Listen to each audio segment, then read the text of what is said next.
Hi everyone. In the last video, we talked about our 5 back-to-back cruises.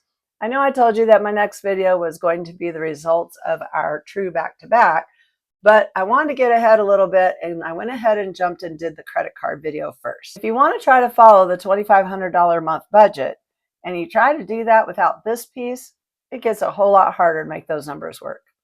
A big part of how we keep our costs down is that we're not paying for a lot of our flights and hotels in cash. We use points. And here's why this matters. You can wait until you're traveling to try to figure this out, but by then you're already behind. So in this video, I'm going to tell you exactly how we use credit cards and points to make that $2,500 number actually possible. If you want to build a system like this step by step, make sure you're subscribed. Before we get into how we use points, we need to reset expectations, because this is where a lot of people go wrong. They hear about points and they assume it's just free travel. It's not. What actually happens is people get excited about earning points, they open cards without a plan, and they start putting more spending on them, and they actually end up spending more money than they normally would. And at that point, you're not saving money. You're just changing how you spend it. So let's be clear about what this is. This is not a hack. This is not a shortcut. It's a strategy. It only works because this fits into a system that we talked about in my first video on this channel.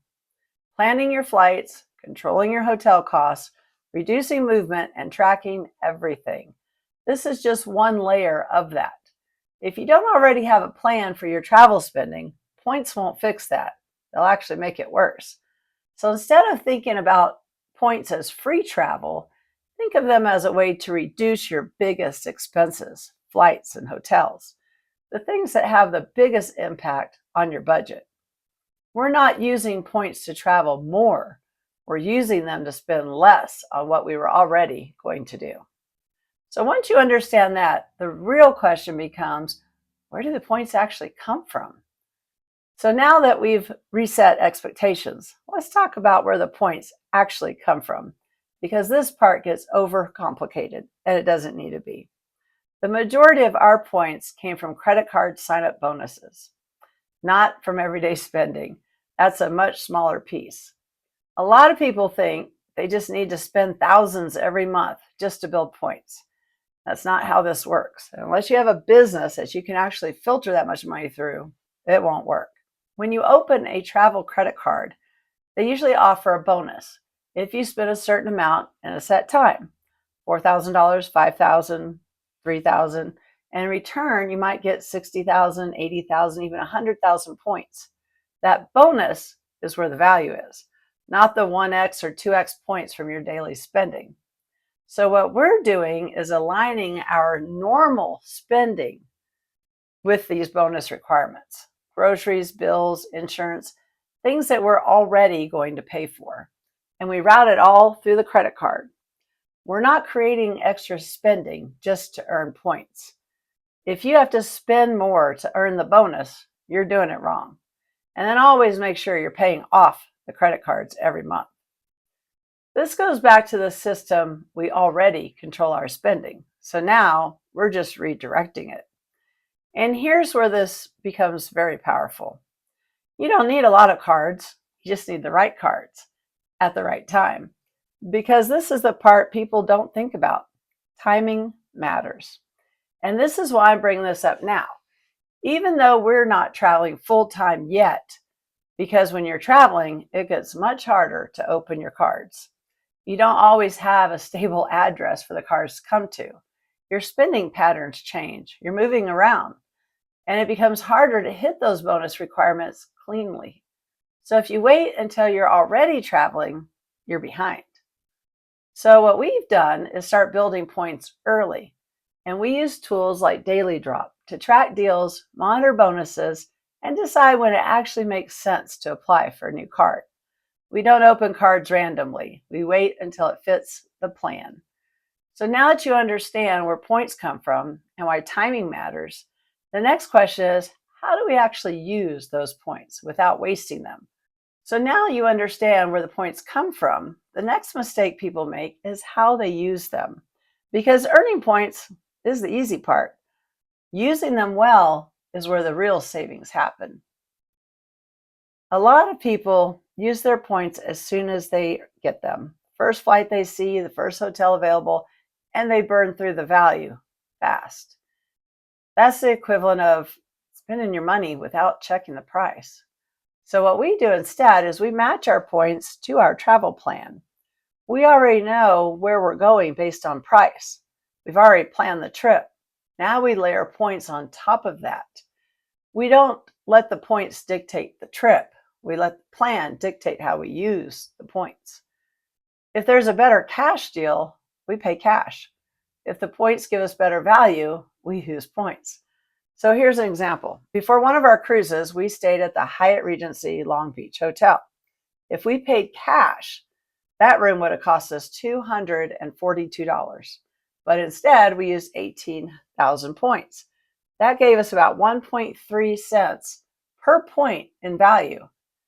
And that is exactly what we're talking about. We didn't just use points because we had them. We used them because it gave us solid value on a stay that we were already planning. We're not forcing it. Points are a tool, not the decision. This is where this ties back to everything we talked about. Flights, we look at price first. Hotels, we look at the total stay value. Then we decide cash or points. Sometimes we'll use points for a flight, but pay cash for the hotel. Sometimes it's the opposite. There's no fixed rule. The rule is use whatever gives you the best value.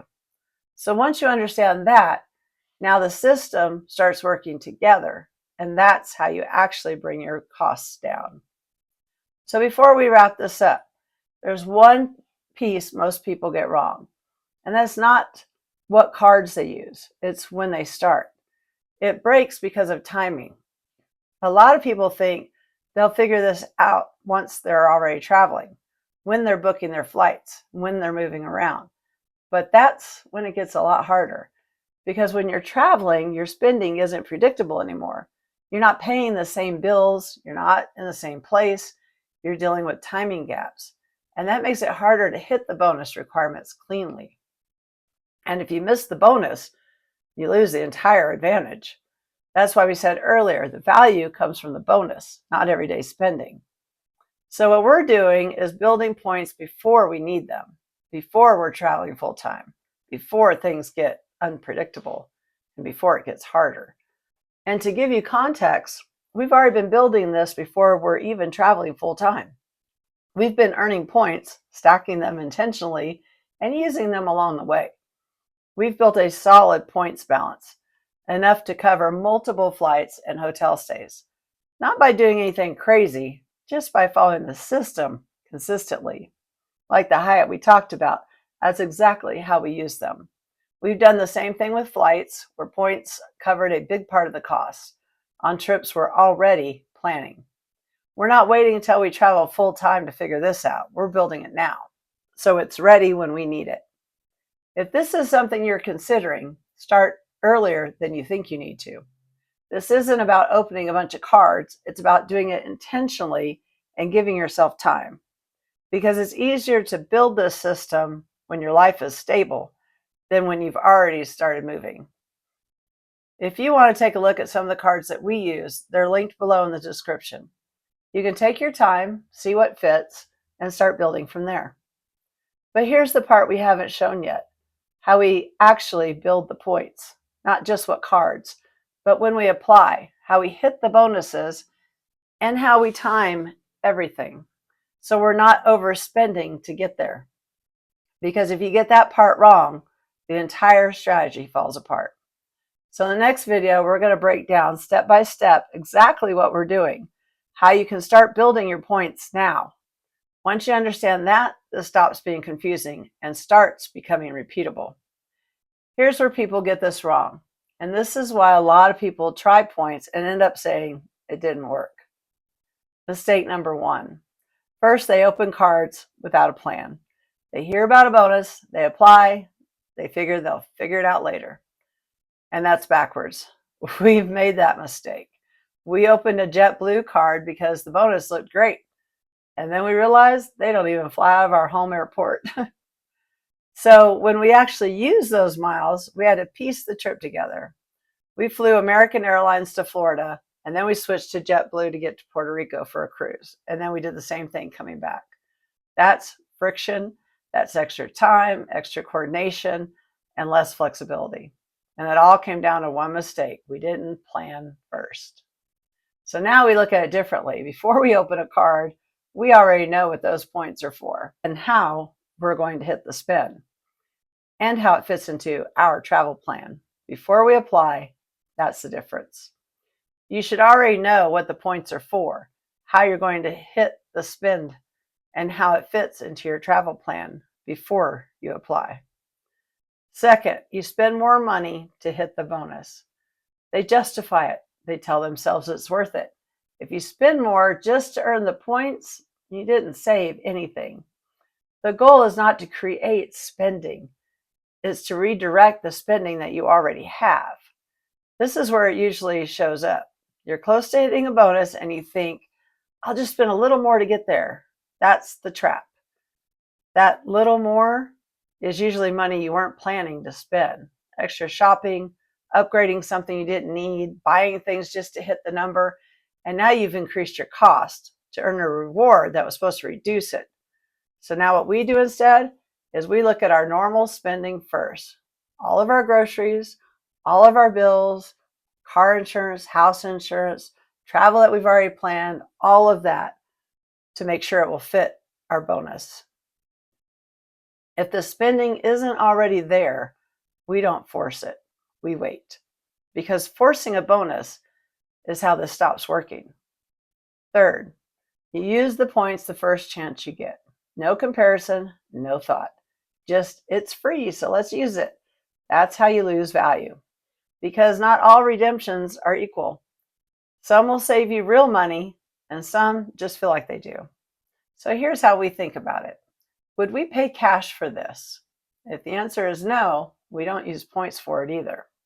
We don't use points for cheap hotels, low-cost flights, or anything we wouldn't normally pay for. We save them for high-cost flights, expensive hotel nights, or situations where cash pricing is high.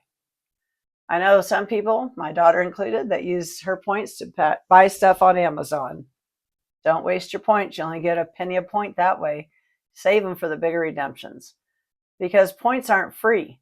They're stored value. And once you use them, the value is gone. So don't just use them because you can. Use them when they matter.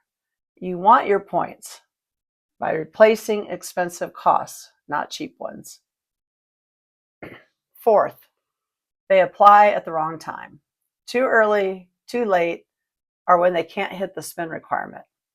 This is where most people don't think it through. They see a great bonus and they apply immediately, but they haven't looked at their next 90 days. What bills are coming, what spending is already planned, or whether they can actually hit the requirement. Timing is everything with this. If you can't hit the bonus, you don't get the value. And now you've opened a card, taken a credit inquiry, used up a bonus opportunity, and got nothing from it. Have you ever opened a card and then realized you couldn't hit the bonus? Or worse, did you ever open a card, miss the bonus, and end up spending more trying to catch up? So what we do instead is we look ahead before we apply. What are we already going to spend in the next 2 or 3 months? Does that naturally hit the bonus? If the answer is yes, we apply. If not, we wait. We don't chase bonuses, we line them up.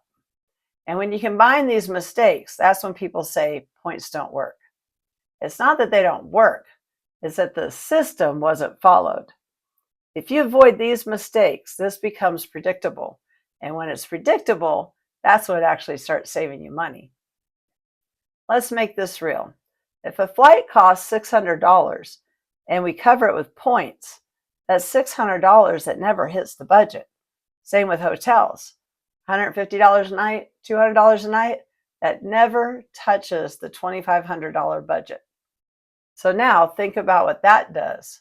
That frees up space for food, for transportation, for experiences. This isn't about getting something for free.